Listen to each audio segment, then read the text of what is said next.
बिस्मिल्लाहिर्रहमानिर्रहीम। मैं अली रज़ा, आपका फिजिक्स का टीचर, और आज का हमारा टॉपिक है kinetic molecular model of matter. तो बच्चे, आज हम लोग 9th का चैप्टर नंबर 7 स्टार्ट करने जा रहे हैं, जिसका पहला टॉपिक है kinetic molecular model of matter, जिसमें हम लोग सबसे पहले डिस्कस करेंगे मैटर को। जी, तो इसके अंदर हमें सबसे पहले क्या जानना है? इसके अंदर हमें सबसे पहले ये पता होना चाहिए कि मैटर क्या होता है। कोई भी ऐसी चीज जिसका कोई मैस होता है और वो स्पेस ऑक्युपाई करे, उसको हम लोग क्या नाम देते हैं? उसको हम लोग नाम देते हैं मैटर का। तो नॉर्मली कहा जाता है कि दुनिया के अंदर हर चीज ही मैटर है, क्योंकि कोई भी चीज आप ले लें, उसका कोई मैस भी होगा और स्पेस भी ऑक्युपाई करेगी, उस चीज को हम लोग क्या नाम देते हैं? जी, मैटर का। तो बच्चे, इसके बाद हमें इसके 3 फीचर्स को डिस्कस करना है। इस मॉडल के 3 फीचर्स हैं, उनको हम लोग डिस्कस करते हैं। फीचर नंबर 1 के अंदर बात करता है कि स्मॉल पार्टिकल से मिलकर बनता है, जिसे हम लोग नाम देते हैं मॉलिक्यूल्स का। कौन स्मॉल पार्टिकल से मिलकर बनता है? मैटर। स्मॉल पार्टिकल से मिलकर बनता है, इसे हम लोग नाम देते हैं किसका? मॉलिक्यूल्स का। तो नंबर 1 इज स्मॉल पार्टिकल्स, जिसे हम लोग क्या नाम देते हैं? इसको हम लोग ये नाम देते हैं, इसको हम लोग नाम देते हैं मॉलिक्यूल्स का। फीचर नंबर 2 ये है कि ये जो मॉलिक्यूल्स हैं, ये हमेशा एक कंटीन्यूअस मोशन के अंदर होते हैं। जी, नंबर 2 इसका फीचर क्या है कि ये हमारे पास हमेशा एक कंटीन्यूअस मोशन के अंदर होते हैं। कौन कंटीन्यूअस मोशन के अंदर होते हैं? ये जो मॉलिक्यूल्स होते हैं। और नंबर 3 फीचर्स है हमारे पास इनका, कि ये नंबर 3 फीचर्स के अंदर हम लोग बात कर रहे हैं कि इन मॉलिक्यूल्स के दरमियान हमेशा फोर्स ऑफ अट्रैक्शन होती है। क्या है जी? फोर्स ऑफ अट्रैक्शन प्रेजेंट होती है किनके दरमियान? इन मॉलिक्यूल्स के दरमियान फोर्स ऑफ अट्रैक्शन। तो इसी फोर्स ऑफ अट्रैक्शन की वजह से ये मॉलिक्यूल बाद में आपस में मिलकर बॉन्ड बनाते हैं, जो बॉन्ड मिलकर क्या हमारे पास क्रिएट करता है? मैटर। तो बच्चे, अभी तक हम लोगों ने बेसिकली इसके अंदर एक मैटर को डिस्कस किया है और इसके 3 फीचर्स को डिस्कस किया है। मैटर के अंदर मैंने बात की थी, कोई भी ऐसी चीज जिसका कोई मैस होता है और वो स्पेस ऑक्युपाई करे, उसे हम लोग क्या नाम देते हैं? उसे हम लोग नाम देते हैं मैटर का।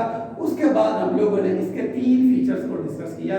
फीचर नंबर 1 ये था कि स्मॉल पार्टिकल से मिलकर बनता है, जिसे हम लोग नाम देते हैं मॉलिक्यूल्स का। तो मॉलिक्यूल्स के दरमियान क्या मौजूद होता है? मॉलिक्यूल्स के दरमियान हमेशा फोर्स ऑफ अट्रैक्शन मौजूद होती है, और यही मॉलिक्यूल्स हमेशा एक कंटीन्यूअस मोशन के अंदर मौजूद होते हैं। बच्चे, प्रीवियस क्लासेस के अंदर हम लोग स्टेट्स ऑफ मैटर को डिस्कस कर चुके हैं, जिसके अंदर आप बात करते थे सॉलिड, लिक्विड एंड गैस।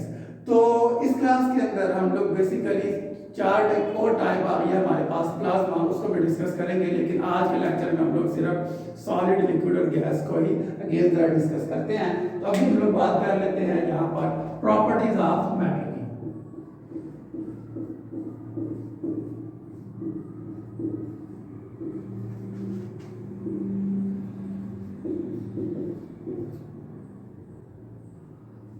जैसा कि आपको बताया गया कि आज के लेक्चर में हम लोग पहली 3 प्रॉपर्टीज को डिस्कस करेंगे।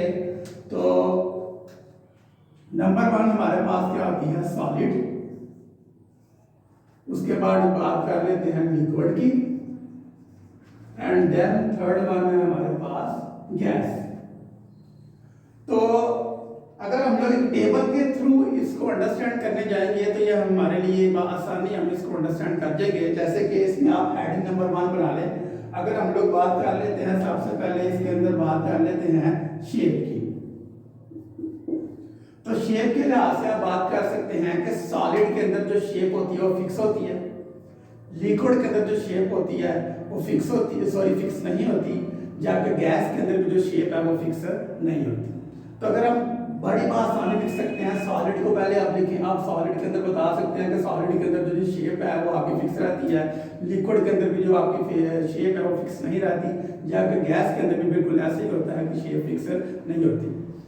इसके अलावा सेकंड हैंड की अगर हम लोग बात कर लेते हैं तो हम लोग ले लेते हैं वॉल्यूम। जी, सॉलिड का जो वॉल्यूम होता है वो क्या होता है? वो फिक्स होता है। लिक्विड का जो वॉल्यूम होता है वो भी फिक्स होता है।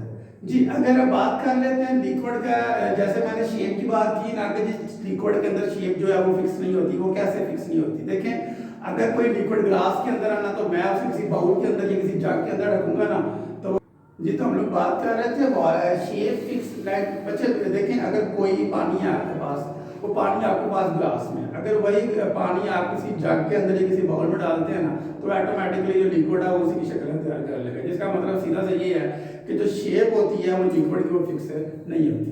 इसी तरह गैस के अंदर भी मैंने बात की है कि जो शेप होती है वो फिक्स नहीं होती। तो सॉलिड के अंदर क्या होती है जी? फिक्स होती है।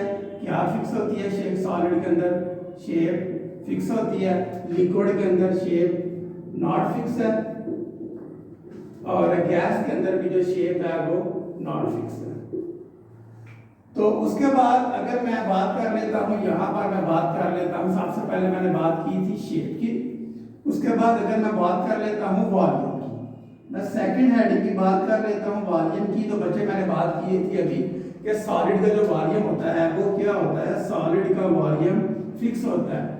इसी तरह लिक्विड को आप चाहे प्लेस चेंज कर भी लें लेकिन शेप चेंज हो जाएगी, अलबत्ता इसका जो वॉल्यूम होता है वो बिल्कुल भी चेंज नहीं होगा। लेकिन जो गैस है उसी तरह जिस तरह उसकी शेप फिक्स नहीं होती, इसका जो वॉल्यूम है वो भी फिक्स नहीं होता। अच्छा थर्ड वन हेडिंग आपने इसके अंदर बना लेनी है मोशन की। सॉलिड के अंदर जो मॉलिक्यूल्स होते हैं वो एक अरेंज पैटर्न के अंदर होते हैं, इसलिए इसके अंदर जो मोशन होती है सॉलिड के अंदर वो आपके पास वाइब्रेटरी मोशन होती है। वाइब्रेटरी मोशन से मुराद के मॉलिक्यूल्स जो हैं वो अपनी मेन पोजीशन नहीं करते, टू एंड फ्रो मोशन करते हैं। लिक्विड के अंदर भी क्या होता है कि जो मोशन होती है मॉलिक्यूल्स की वो कौन सी होती है? वाइब्रेटरी होती है। हम कह सकते हैं कि इनके अंदर मॉलिक्यूल्स के दरमियान थोड़ा सा डिफरेंस होता है, लेकिन जो मोशन होती है वो कौन सी होती है? वो वाइब्रेटरी होती है। लेकिन अगर हम लोग बात कर लेते हैं यहाँ पर गैस की, तो गैस के अंदर मॉलिक्यूल्स रैंडमली मूव कर रहे होते हैं, ठीक है जी। तो randomly very simple is that कि अगर सॉलिड के अंदर वाइब्रेटरी मोशन है, लिक्विड के अंदर वाइब्रेटरी मोशन है, तो गैस के अंदर कौन सी मोशन होगी? गैस के अंदर हमारे पास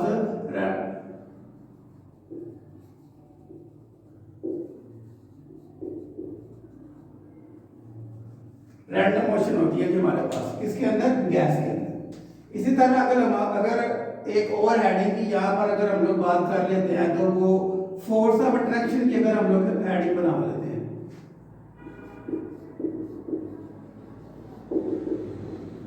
तो बच्चे सॉलिड के अंदर क्या है? मॉलिक्यूल्स बड़े क्लोजली पैक्ड होते हैं। इट्स मीन कि इसके अंदर जो फोर्स ऑफ अट्रैक्शन होती है वो बहुत ज्यादा स्ट्रांग होती है, लेकिन लिक्विड के अंदर सॉलिड की निस्बत फोर्स ऑफ अट्रैक्शन जो होती है वो क्या होती है जी? वो वीक होती है। क्यों? क्योंकि मॉलिक्यूल के दरमियान गैप होता है, और गैस के अंदर तो बिल्कुल ही एक दूसरे से वो दूर भाग रहे होते हैं। तो हम लोग ये कह सकते हैं कि गैस के अंदर जो फोर्स ऑफ अट्रैक्शन होती है वो वीकर होती है। तो गैस के अंदर जो फोर्स ऑफ अट्रैक्शन होती है, गैस के अंदर जो फोर्स ऑफ अट्रैक्शन होती है वो सॉलिड की निस्बत भी लिक्विड की निस्बत दोनों से ही बहुत ज्यादा क्या होती है? वीक होती है। तो फोर्स ऑफ अट्रैक्शन किसके अंदर स्ट्रांग हुई? फोर्स ऑफ अट्रैक्शन हमारे पास स्ट्रांग होती है सॉलिड के अंदर। इसके अलावा आप अगर इसकी एक हेडिंग और एडिशनल करना चाहें, उसके अंदर हम लोग इस एग्जांपल्स की बात कर सकते हैं। तो मेटल, स्पून, ये सारी की सारी जो एग्जांपल आप कह सकते हैं कि मेटल की अगर हम एग्जांपल ले लेते हैं, या इसके अलावा हम बात कर लेते हैं स्पून की, तो ये सॉलिड है। इसी तरह अगर आपके पास कोई भी लिक्विड है, लेट्स सपोज मैं बात कर लेता हूँ पेट्रोल की, मैं बात कर लेता हूँ हनी की, तो ये बच्चे सारे के सारे क्या हैं? ये सारे के सारे आपके पास लिक्विड है। या इसी तरह हम लोग बात कर लेते हैं गैस की, तो आपके पास जो कार्बन डाइऑक्साइड है या कार्बन मोनोऑक्साइड है, ये सारे के सारे क्या है? ये सारी के सारी गैसेज ही है। तो ये इनकी एग्जांपल्स थी। एंड फर्दर अगर आप इनकी बात कर लेते हैं लेट्स सपोज डायग्राम्स की, तो सॉलिड के लिए सॉलिड के अंदर क्या होता है कि मॉलिक्यूल्स जो होते हैं वो बहुत ज्यादा आपस में क्लोजली पैक्ड होते हैं। यही हमने बात की है। इसके इनके दरमियान जो फोर्स ऑफ अट्रैक्शन होती है वो बहुत ज्यादा स्ट्रांग होती है। इसी तरह अगर हम लोग बात कर लेते हैं लिक्विड की, तो लिक्विड के अंदर मामला क्या होता है? लिक्विड के अंदर फर्क ये है कि सॉलिड के निस्बत लिक्विड के अंदर फोर्स ऑफ अट्रैक्शन जो है वो थोड़ी वीक होती है। तो गैप होता है मॉलिक्यूल के दरमियान किन की निस्बत, सॉलिड की निस्बत। जबकि अगर मैं बात कर लेता हूँ गैस की डायग्राम की, तो गैस के अंदर जो मॉलिक्यूल्स होते हैं वो बड़े रैंडमली मूव कर रहे होते हैं। तो आप कह सकते हैं कि इसके अंदर जो मॉलिक्यूल्स है उनकी रैंडम मोशन होती है। तो ये हमारे पास क्या था, ये हमारा आज का टॉपिक था। होप सो आपको समझ आई होगी। शुक्रिया।